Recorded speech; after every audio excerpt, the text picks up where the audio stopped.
Dear students, welcome to the lecture series on complex number by Step Up Career Institute. तो हम लोग इस lecture में introduction of complex number हमने पहले ही देख रखा है। शुरुआत के कुछ क्वेश्चंस हमने कर रखे थे। तो आज हम लोग geometrical representation of complex number से शुरुआत करेंगे। Geometrical representation of complex number से शुरू करेंगे। तो सपोज कीजिए कॉम्प्लेक्स नंबर आपका है suppose z equal to x plus i y. तो इसको आप ज्योमेट्रिकली किस तरह से रिप्रेजेंट कर सकते हैं वो देखते हैं। सपोज कीजिए एक्स वाई एक्सिस, इसको पूरा लेते हैं।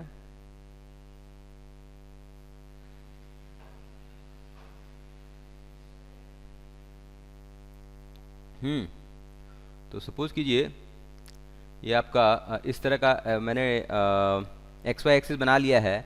तो इसको आप रियल एक्सिस कहेंगे।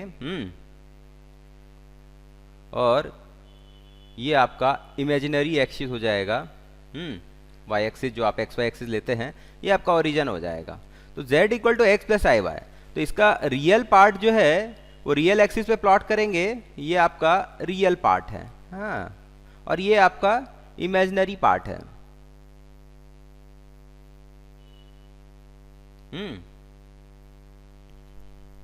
तो अब रियल पार्ट सपोज कीजिए x आपका यहां आता है, यहां से यहां तक आपका x आता है। इमेजिनरी पार्ट y है, तो सपोज कीजिए y आपका यहां से यहां तक आता है। तो एक्स वाई को आप जैसे 2D में प्लॉट करते थे तो ये पॉइंट हो जाएगा आपका x, y 2D में होता था, और कॉम्प्लेक्स नंबर में ये पॉइंट आपका हो जाएगा x प्लस आई वाई। और इसको रिप्रेजेंट करना है 2D में आपको, मतलब इसको ये पॉइंट है आपका जो कि z को रिप्रेजेंट कर रहा है। पॉइंट P जो है z को रिप्रेजेंट कर रहा है। और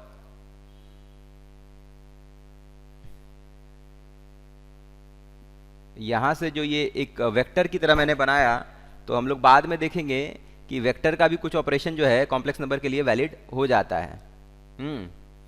वेक्टर या कोऑर्डिनेट से बहुत ज़्यादा सिमिलैरिटी है।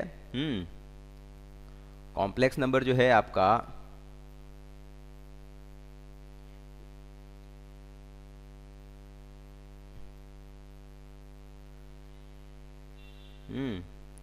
फिजिक्स के वेक्टर से बहुत सिमिलैरिटी है। उसमें वेक्टर के क्वेश्चन सॉल्व करने में इसका यूज हो जाता है। फिर आपका कोऑर्डिनेट ज्योमेट्री जो 2D आप क्लास 11 में पढ़ते हैं, और फीजर फिजिक्स में पढ़ेंगे क्लास 12 में। वोल्टेज करंट रिलेशनशिप को, वोल्टेज और करंट रिलेशनशिप स्टडी करने के लिए, तो इसमें कॉम्प्लेक्स नंबर काफ़ी यूजफुल होता है।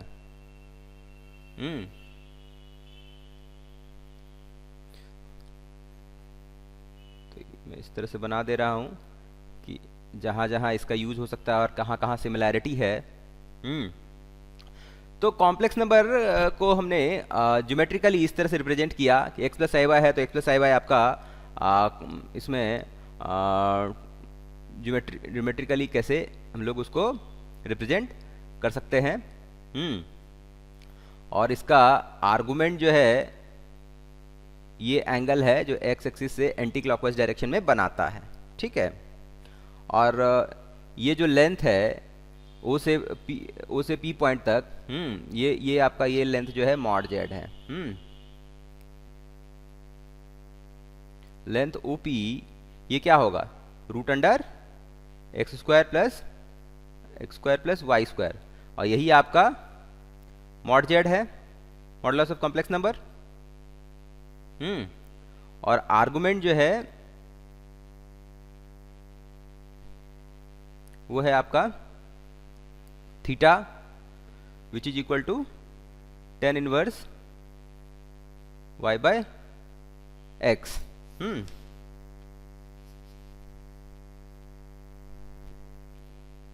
Because tan theta equal to y by x। ठीक है,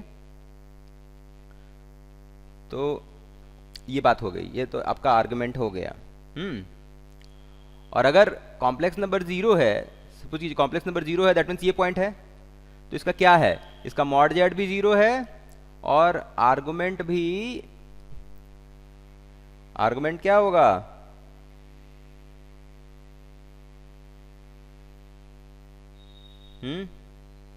एक्स भी जीरो है, वाई भी जीरो है, आर्गुमेंट भी जीरो ही है।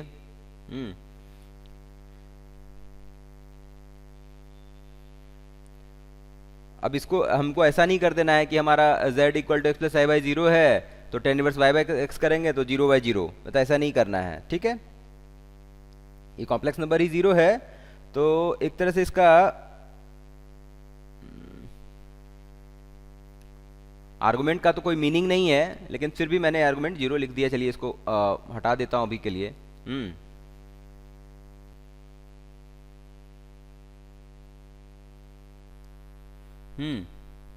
तो किसी भी कॉम्प्लेक्स नंबर के इनफाइनाइट आर्गुमेंट्स हो सकते हैं। Theta can have infinite values because tan theta is a periodic function. Tan theta आपका पीरियडिक फंक्शन है, तो थीटा के इनफाइनाइट वैल्यूज हो सकते हैं।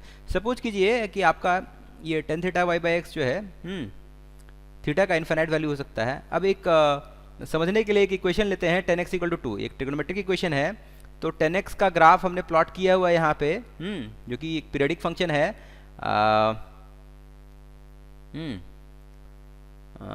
यहाँ पे, अच्छा यहाँ पे एक गलती है ग्राफ में। 10x माइनस पाई पे जीरो होगा और minus three pi by two पे फिर माइनस इन्फिनिटी की तरफ जाएगा। तो इस तरह से है, माइनस इन्फिनिटी से इन्फिनिटी, फिर माइनस पाई बाई टू पे माइनस इन्फिनिटी से लेकर के इन्फिनिटी। इसका जो पीरियड है, इस फंक्शन का जो पीरियड है वो है आपका minus pi by two pi by two, मतलब पाई है, पीरियड जो है इसका पाई है, पीरियडिक फंक्शन है विद पीरियड पाई। तो अब आपने 10x इक्वल टू टू कर दिया है, तो ये आपका 10x का ग्राफ है, तो 10x इक्वल टू टू करना है, तो y इक्वल टू टू आपने खींच लिया। हाँ, तो y equal to two line आपने खींच लिया। तब y equal to to 10x को जहाँ जहाँ काटेगा, जहाँ जहाँ इंटरसेक्ट करेगा, तो x के उस वैल्यू पे 10x का वैल्यू 2 आएगा। तो वो इस इक्वेशन के सॉल्यूशन, वो जो भी होंगे वो इस इक्वेशन के सॉल्यूशन होंगे। जैसे अभी एक सॉल्यूशन ये हो जाएगा यहाँ पे जो है, यहाँ पे जो x है, फिर एक सॉल्यूशन ये हो जाएगा यहाँ पे जो x है, फिर यहाँ एक सॉल्यूशन ये हो जाएगा यहाँ पे जो x है, क्योंकि ये सब x पे एक तरह से x1 x2 x3 चलता रहेगा, इन्फिनाइट सॉल्यूशन आ जाएगा। तो आर्गुमेंट किसी भी कॉम्प्लेक्स नंबर के इन्फिनाइट हो सकते हैं। तो अब इसमें एक चीज है, there can be infinite arguments. तो हम लोग एक प्रिंसिपल आर्गुमेंट करके एक आर्गुमेंट डिफाइन करते हैं, जो कि प्रिंसिपल आर्गुमेंट होता है, और वो आपका माइनस पाई से पाई के बीच होता है, उसका वैल्यू माइनस पाई से पाई के बीच, उसको हम लोग प्रिंसिपल आर्गुमेंट बोलते हैं। अब सपोज कीजिए एक एग्जाम्पल के लिए एक समझते हैं कि एक क्वेश्चन है, find magnitude and principal argument of z equal to 2 minus 3i। तो इस कॉम्प्लेक्स नंबर का आपको मैग्नीट्यूड और प्रिंसिपल आर्गुमेंट निकालना है। तो मैग्नीट्यूड क्या होगा, मॉड ऑफ z। मैग्नीट्यूड क्या हो जाएगा, मॉड ऑफ z। तो मॉड ऑफ z जो आपका 2 स्क्वायर प्लस माइनस 3 का होल स्क्वायर, जो कि √13 आ जाएगा। अब tan theta equal to y by x जो कर रहे हैं वो आपका माइनस 3/2 आया है। ठीक है, अब ये देखिए 2 माइनस 3 आई है, तो ये नंबर जो है कौन से क्वाड्रेंट में लाई करेगा, ये नंबर अगर आप इसको प्लॉट करें तो ये आपका फोर्थ क्वाड्रेंट में लाई करेगा। यहाँ देख रहे हैं हम, ई पॉइंट रिप्रेजेंट कर रहा है उसको, फोर्थ क्वाड्रेंट में लाई कर रहा है। तो अब पहले एक एक्यूट एंगल निकाल लेते हैं, phi equal to tan inverse mod of y by x, जो कि टेन इनवर्स 3/2 हो जाएगा। अब आपका आर्गुमेंट क्या हो जाएगा, प्रिंसिपल आर्गुमेंट। तो प्रिंसिपल आर्गुमेंट क्या हो जाएगा, क्योंकि आपका ये फोर्थ क्वाड्रेंट में है, तो फोर्थ क्वाड्रेंट में for fourth quadrant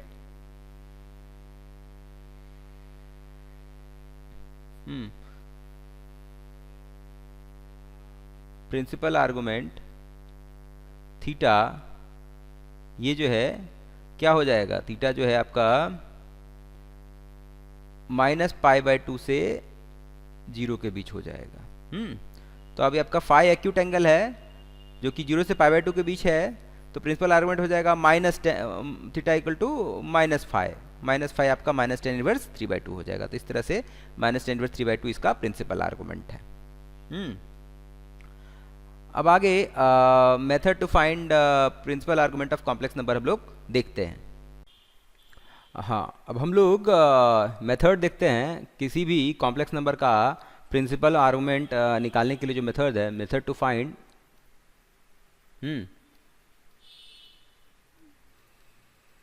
principal argument of a complex number. ठीक है।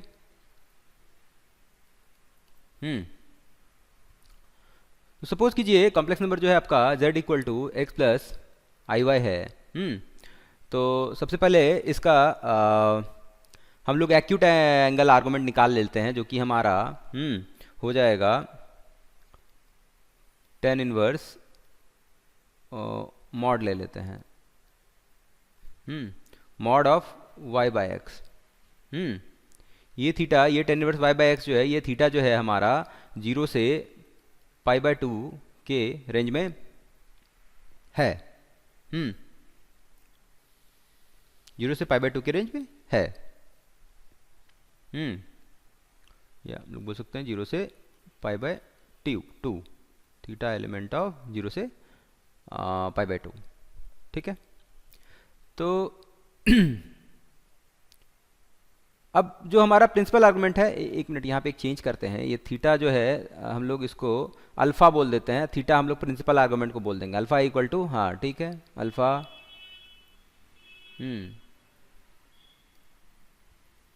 तो इसको हमने अल्फा बोल दिया, tan इनवर्स मॉड y/x। ये हमारा 0 से π/2 के बीच में होगा।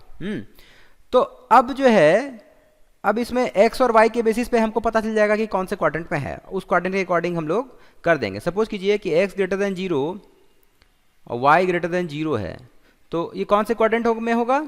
ये फर्स्ट क्वाड्रेंट में होगा।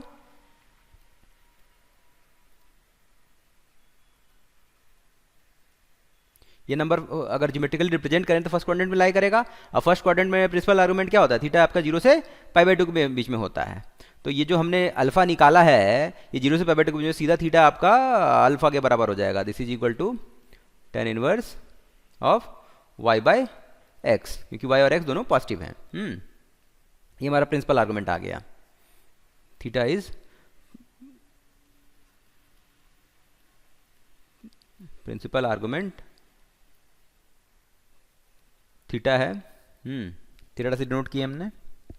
अब सेकंड केस चलते हैं। अब सपोज कीजिए x लेस देन 0 और y ग्रेटर देन 0 है। तो इस केस में क्या होगा? तो पहले अल्फा निकालेंगे। अल्फा आपका tan इनवर्स, वो तो हर केस में आप निकालेंगे जो ये है एक्यूट एंगल। तो x लेस देन 0 और y ग्रेटर देन 0 है, दैट मीन्स ये आपका सेकेंड क्वाड्रेंट में लाई करता है। ज्योमेट्रिकली इसको दिखाएंगे तो ये सेकेंड क्वाड्रेंट में होगा।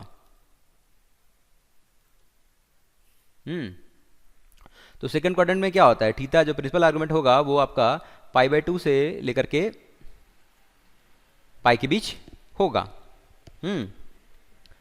तो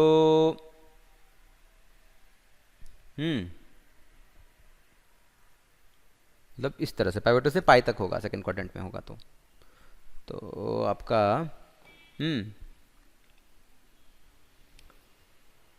अब जो है आपका थीटा क्या हो जाएगा? क्योंकि ये जो है आपका एक्यूट एंगल जो निकला हुआ है 0 से π/2 के बीच में है, हाँ, तो थीटा आपका आ जाएगा पाई माइनस अल्फा और pi minus tan inverse of mod y/x। जरा ज्योमेट्रिकली मैं दिखा देता हूँ।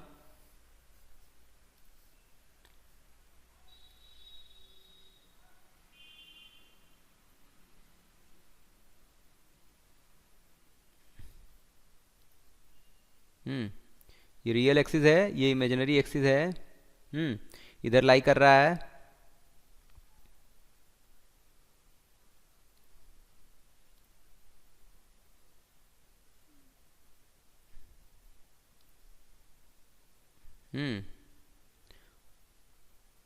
ये आपका अल्फा एंगल है जो कि ten inverse mod bye mod x हो जाएगा। तो प्रिंसिपल आर्गुमेंट देखेंगे तो हमारा पाई माइनस अल्फा हो जाएगा। क्योंकि हमारा प्रिंसिपल आर्गुमेंट जो है ये एंगल है, और ये एंगल हमारा पाई माइनस अल्फा होगा। दिख रहा है, क्योंकि यहाँ से यहाँ तक अल्फा है। तो इस तरह से हमारा प्रिंसिपल आर्गुमेंट यहाँ पे निकल जाता है। सेकंड क्वाड्रेंट में हमारा pi minus tan inverse mod by by x इस तरह से हो जाता है। थर्ड क्वाड्रेंट चलते हैं। थर्ड क्वाड्रेंट क्या होता है? एक्स लेस देन जीरो और वाई भी लेस देन जीरो। तो यहाँ पे क्या होगा?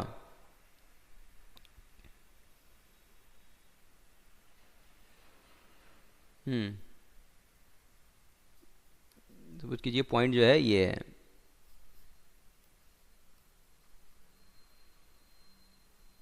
रियल एक्सिस है, इमेजिनरी एक्सिस है।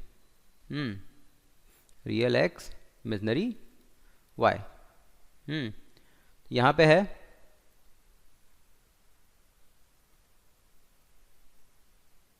ये मॉड वाई बाय एक्स जो है आपका, ये एंगल हो जाएगा अल्फा। आर्गुमेंट क्या हो जाएगा आपका? प्रिंसिपल आर्गुमेंट ये वाला, क्योंकि प्रिंसिपल आर्गुमेंट आपका माइनस पाई से पाई होता है। तो थीटा आपका ये हो जाएगा, और ये कितना हो जाएगा? थीटा इक्वल टू इस केस में minus pi plus alpha.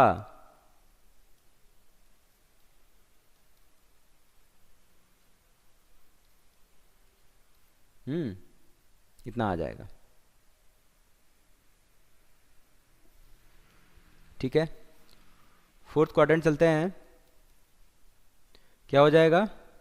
X greater than zero, y less than zero. तो इस केस में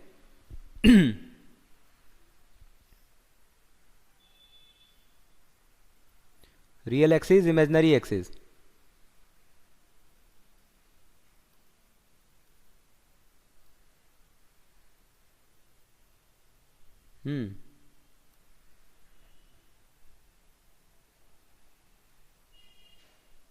तो इस तरह से पॉइंट होगा।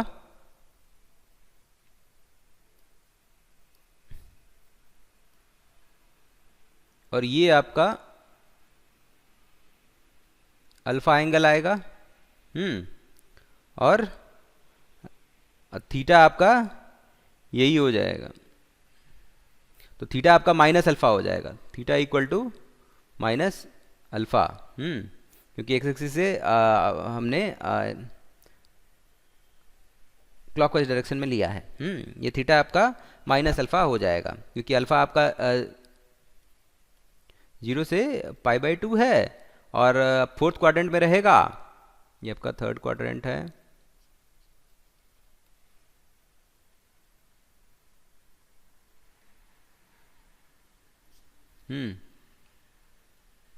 और ये फोर्थ क्वाड्रेंट है। फोर्थ क्वाड्रेंट में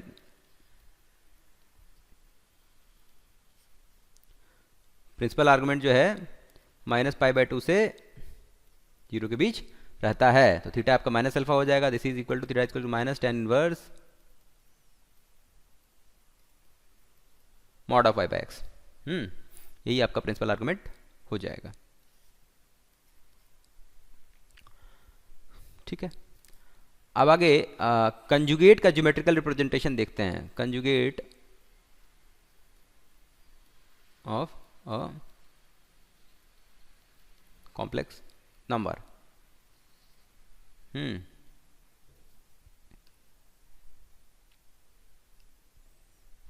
सपोज कीजिए complex number z equal to x plus i y है। तो z बार कंजुगेट जो है केवल y इमेजनरी पार्ट उसका इन्वर्स हो जाता है, नेगेटिव हो जाता है। तो ये आपका ऐसा हो जाएगा।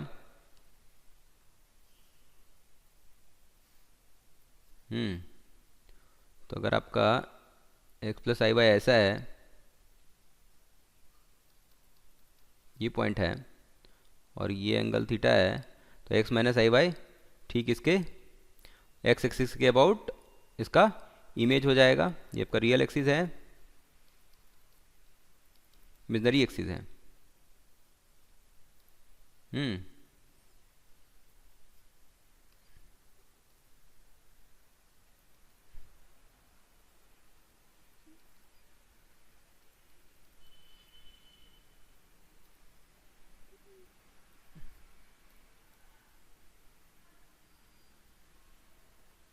हम्म ये अगर इसका आर्गुमेंट थीटा है तो इसका इस तरह से, अगर फर्स्ट क्वाड्रेंट है तो थीटा है तो माइनस थीटा हो जाएगा। और सेकंड में भी है तो अगर ये है इधर रहेगा तो आपका वो हो जाएगा। तो ठीक है, आर्गुमेंट ऑफ जेड बार, अगर आर्गुमेंट ऑफ जेड आपका थीटा है, तो आर्गुमेंट जेड बार जो है माइनस थीटा हो जाएगा। तो ये minus of argument of Z इस तरह का हो जाएगा। ठीक है,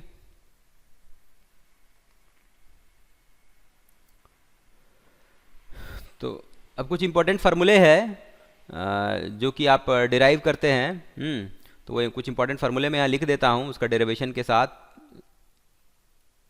इंपॉर्टेंट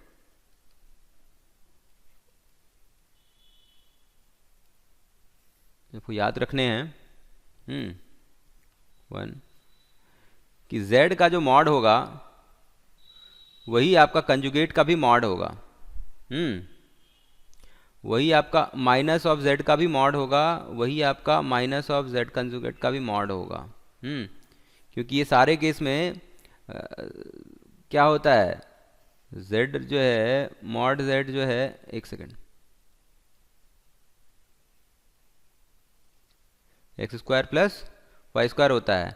तो अगर अब आपका एक्स प्लस आई वाई रहे या एक्स माइनस आई वाई रहे या minus x minus i y रहे या minus x plus i y रहे, सारे केस में x square plus y square का वैल्यू सेम आना है, मॉड जेड आपका सेम रहेगा। इसको ज्योमेट्रिकली देखते हैं।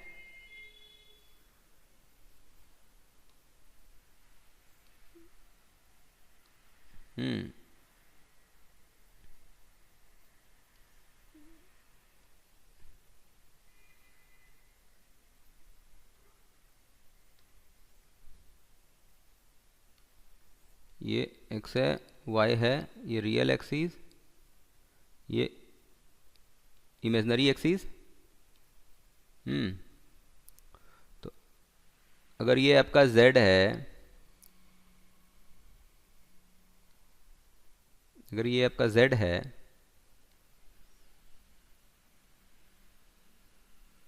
तो ये आपका z का कंजुगेट हो जाएगा। तो ये लेंथ और ये अगर लेंथ r है तो ये भी r ही है, क्योंकि इसका ये इमेज है। ठीक है, और ये हो गया। और अगर ठीक आप इसको यूं ले लेते हैं, इसका इस तरह से, तो ये आपका माइनस जेड है, ये भी आपका आर ही होगा इसका लेंथ, तो इसका मॉड भी सेम है। और माइनस जेड का कंजुगेट, माइनस ऑफ जेड का कंजुगेट ये आपका इधर हो जाएगा, स्ट्रेट सीधा इधर। ये आपका माइनस ऑफ जेड का कंजुगेट है। तो चारों केस में देखिए कि उसका जो मॉड है, उसका जो लेंथ है, वो आर ही है। इसको पी लीजिए, इसको पी डैश लीजिए, इसको पी डबल डैश लीजिए इस पॉइंट को, और इसको पी ट्रिपल डैश लीजिए। तो सारे केस में जो ये तो आपका लेंथ है ओपी का या ओपी डैश का, तो ये आपका आर ही है, तो सारे मॉड आपको इक्वल होंगे। तो ये ग्राफिकली भी हमने देख लिया। अब दूसरा फॉर्मूला देखते हैं।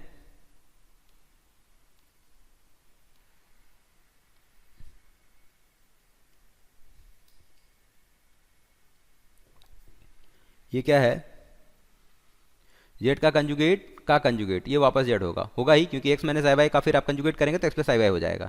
तो ये तो इसमें कुछ बताने जैसी नहीं है। अब जेड प्लस जेड बार बाय 2, ये आपका रियल पार्ट ऑफ जेड हो जाएगा। क्योंकि जेड अगर आप एक्स प्लस आई वाई लें, अब जेड कंजुगेट हो जाएगा x minus i Y, add करेंगे तो 2x/2 आ जाएगा, जो कि एक्स होगा, जो कि आपका रियल पार्ट ऑफ जेड है। ये अगर आपका जेड जो है एक्स वाई है, इसको आप प्रूव कर सकते हैं। मैं इसका प्रूफ नहीं कर रहा हूँ, काफ़ी सिंपल है। तो हम लोग अपना समय बचाते हुए आगे बढ़ते हैं। उसी तरह से जेड माइनस जेड बार बाय 2i, ये आपका इमेजिनरी पार्ट ऑफ जेड हो जाएगा, जो कि आपका y होता है, अगर आपका z जो है x प्लस आई वाई हो तो।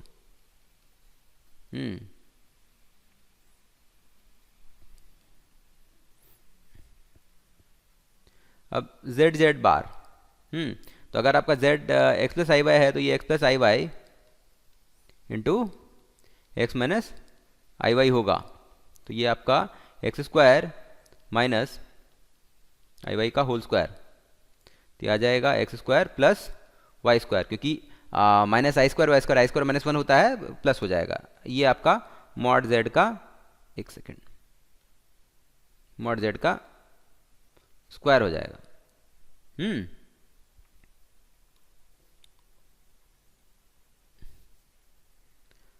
अगला रिजल्ट देखते हैं, छठा। अगर z का कंजुगेट जो है z के इक्वल ही है, then z is real number. काफी सिंपल है, z का कंजुगेट क्या होगा, x माइनस आई वाई।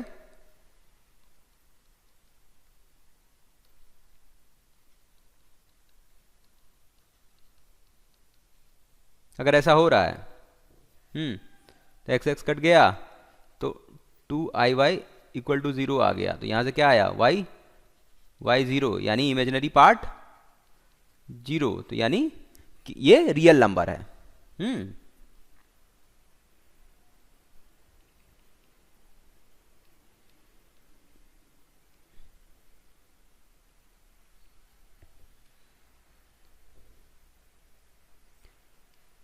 अभी ये रिजल्ट है, z1 प्लस माइनस z2 करिए, प्लस करिए या माइनस करिए, ऐसे कीजिए, तो आप इसको इंडिपेंडेंटली लिख सकते हैं। और जनरलाइज अगर n ऐसे n कॉम्प्लेक्स नंबर का आप ले रहे हैं इस तरह से, एडिशन या सब्सट्रैक्शन का कंजुगेट, तो वो सारे के लिए वैलिड होता है। z1 plus z2 plus z3 dot dot dot plus zn, ये टोटल का कंजुगेट, प्लस माइनस कर लीजिए, प्लस माइनस कर लीजिए, प्लस माइनस कर लीजिए, तो ये आपका इंडिविजुअल के कंजुगेट के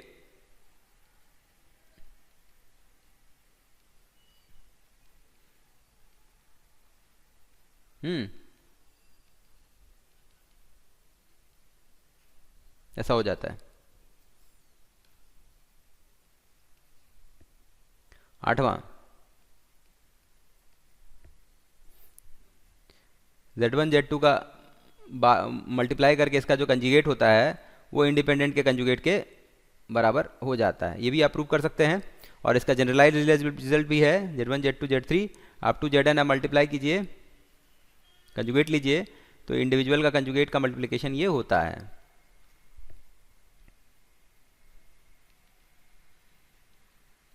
इसको आप प्रूव कर सकते हैं, मैं लिख नहीं रहा हूं, आप आराम से कर सकते हैं। x1 plus i y one, x2 plus i y two मानते हुए करके कर सकते हैं। फिर आपका, हाँ, डिवीजन में z1 बाय z2 का होल का कंजुगेट, ये आपका z1 का कंजुगेट बाय z2 का कंजुगेट हो जाता है, provided z2 is not equal to 0, क्योंकि z2 0 हो जाएगा तो अनडिफाइंड हो जाएगा।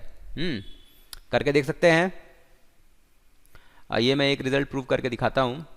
सपोज कीजिए z1 जो है x1 plus i y one कर लीजिए, z2 जो है x2 plus i y to कर लीजिए। तो z1 बाय z2 कितना आ जाएगा, x1 plus i y one by x2 plus i y two. ये हो गया।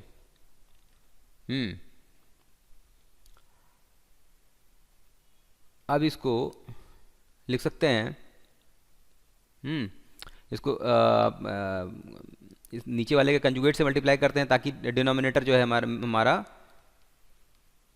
रियल हो। तो इसको x2 minus i y to कर लेते हैं, और नीचे हो जाएगा x2 minus i y two से मल्टीप्लाई करेंगे तो x2 square plus y two square हो जाएगा।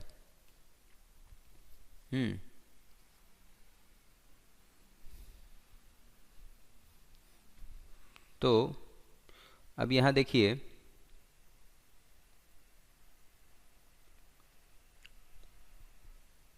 हम्म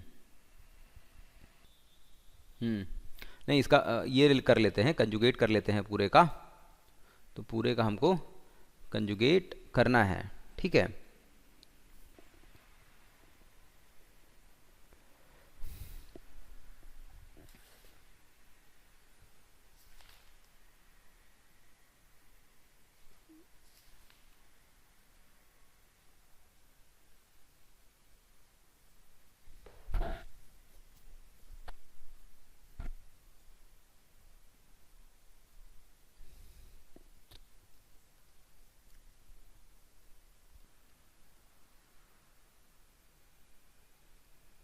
हम्म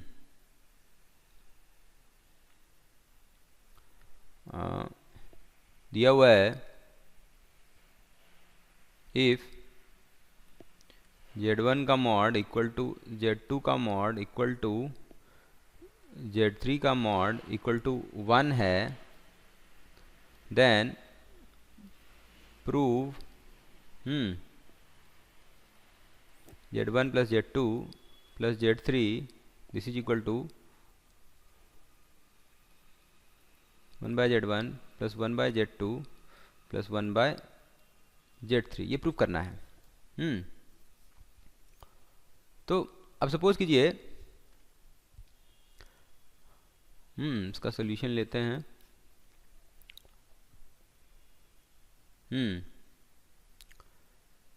तो LHS लेकर के चलते हैं। क्या है? Z1 है, तो Z1 को अगर Z1 का कंजुगेट से मल्टीप्लाई डिवाइड कर दें तो कोई फ़र्क पड़ता नहीं है। Z2 है, यहाँ भी वही काम करते हैं।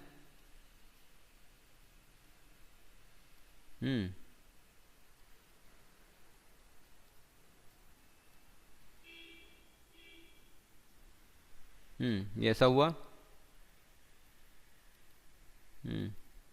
अब Z1 बार जो है हो जाएगा Z1 का स्क्वायर। ये Z1 बार है,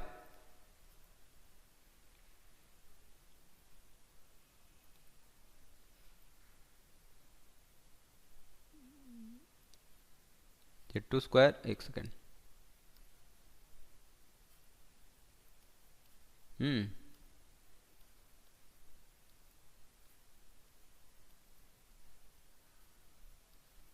ऐसा है।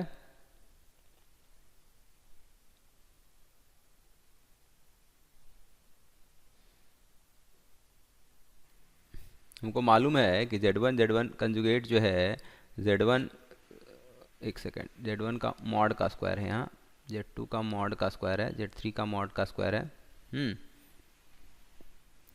कंजुगेट जो है मॉड Z1 का स्क्वायर है, जो कि 1 आएगा। तो यहाँ से हम लोग Z1 का कंजुगेट को 1 बाय Z1 लिख सकते हैं। उसी तरह Z2 का कंजुगेट को 1 बाय Z2 लिख सकते हैं।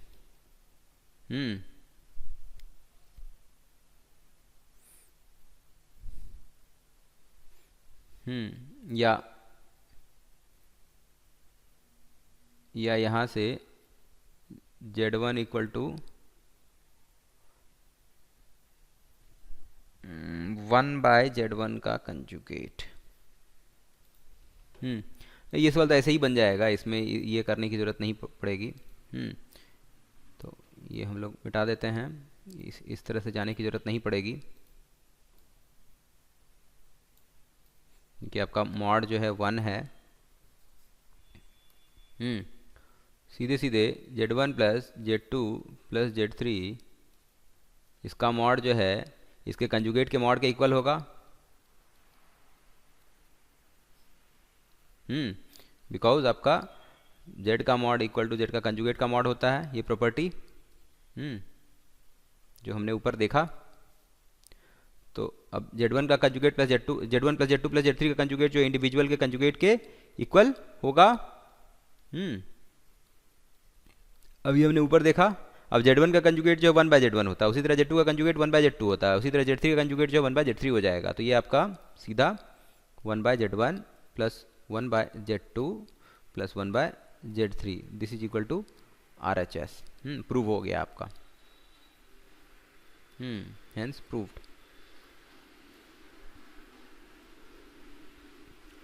तो इस सवाल में अगर इस तरह से ठीक है, मतलब इसका वेरिएशन हो सकता है, वो मैं आगे देखूंगा। अब एक दूसरा क्वेश्चन करते हैं। अब हमारे सामने क्वेश्चन है, दिया हुआ है मॉड Z1 1 है, मॉड Z2 2 है, मॉड Z3 3 है और Z1 plus Z2 plus Z3 का मॉड जो है वो 3 है। देन फाइंड वैल्यू ऑफ, ये आपका हम्म तो जरा हम लोग ले करके चलते हैं। जिसका वैल्यू निकालना है आपको Z2 Z3 plus 4 Z1 Z3 plus 9 Z1 Z2। इसका वैल्यू निकालना है। तो अब इस क्वेश्चन में जरा हम लोग ये देखते हैं कि देखिए Z1 plus Z2 plus Z3 का मॉड आपको मालूम है, Z1 का मॉड पता है, Z2 का मॉड पता है। अब Z2 Z3 इसमें Z1 है नहीं, तो अगर इसको Z1 का मॉड से मल्टीप्लाई भी कर देते हैं तो भी वो Z2 Z3 रहेगा। Z1 का मॉड का स्क्वायर से भी मल्टीप्लाई कर देते हैं, सपोज कीजिए Z1 का स्क्वायर मॉड का स्क्वायर से मल्टीप्लाई कर दिए तो कोई फ़र्क पड़ा नहीं। अब इसमें Z2 है तो Z2 का मॉड का स्क्वायर से मल्टीप्लाई करते हैं, मल्टीप्लाई किए तो Z2 का मॉड का स्क्वायर जो है 4 हो जाता है, तो 4 से हमको डिवाइड भी करना पड़ेगा, तो ऐसा आ जाएगा। अब इसमें Z3 का मॉड का स्क्वायर से मल्टीप्लाई कर देते हैं तो 9 Z1 Z2 Z3 का मॉड का स्क्वायर, तो ये आपका 3 होता है तो ये आपका 9 हो जाएगा। 9 है तो हमको 9 से डिवाइड करना पड़ेगा ताकि ये इक्वल आ जाए। तो 9 से ऊपर नीचे मल्टीप्लाई डिवाइड किए, Z3 का मॉड का स्क्वायर 9 है। अब ये 9 9 गया, 4 4 गया। अब सारे में Z1 Z2 Z3 तो है ही। अब ये Z1 का मॉड का स्क्वायर है, इसको Z1 into conjugate of Z1 हम लिख सकते हैं। तो एक तरह से Z1 Z2 Z3 into conjugate of Z1 आ गया। अब इस केस में फिर से Z1 Z2 Z3 into conjugate of Z2 आ गया, क्योंकि मॉड Z का स्क्वायर को Z into conjugate of Z लिखते हैं। फिर आपका इसी तरह से same way Z1 Z2 Z3 into conjugate of Z3 आ गया। अब ये सारे में Z1 Z2 Z3 जो है कॉमन है।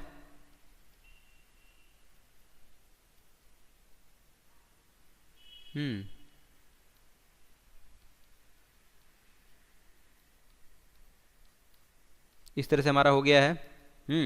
तो अब ये दो कॉम्प्लेक्स नंबर का प्रोडक्ट है। ये अगर Z1 Z2 Z3 को एक बोले हैं और इसको दूसरा बोले तो ये आपका एक्चुअली चार कॉम्प्लेक्स नंबर का प्रोडक्ट है, प्रोडक्ट का मॉड है, तो ये इंडिविजुअल के मॉड के इक्वल होगा। तो आप इसको ऐसा लिख सकते हैं।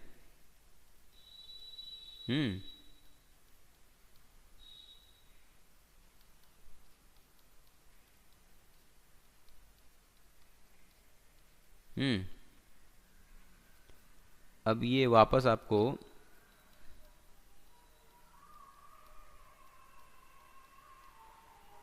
तो ये कंजुगेट का सम है तो ये पूरे का कंजुगेट हो जाएगा।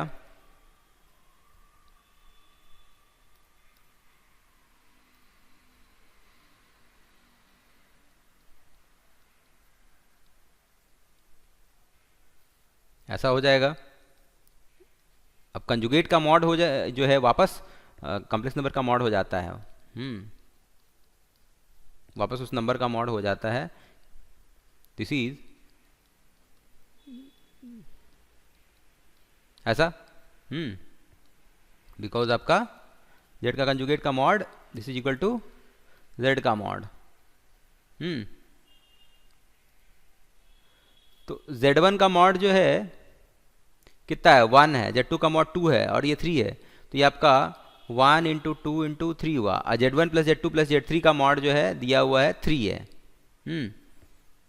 तो इंटू 3, तो ये वैल्यू आपका 18 आ गया। तो आंसर जो है आपका 18 है।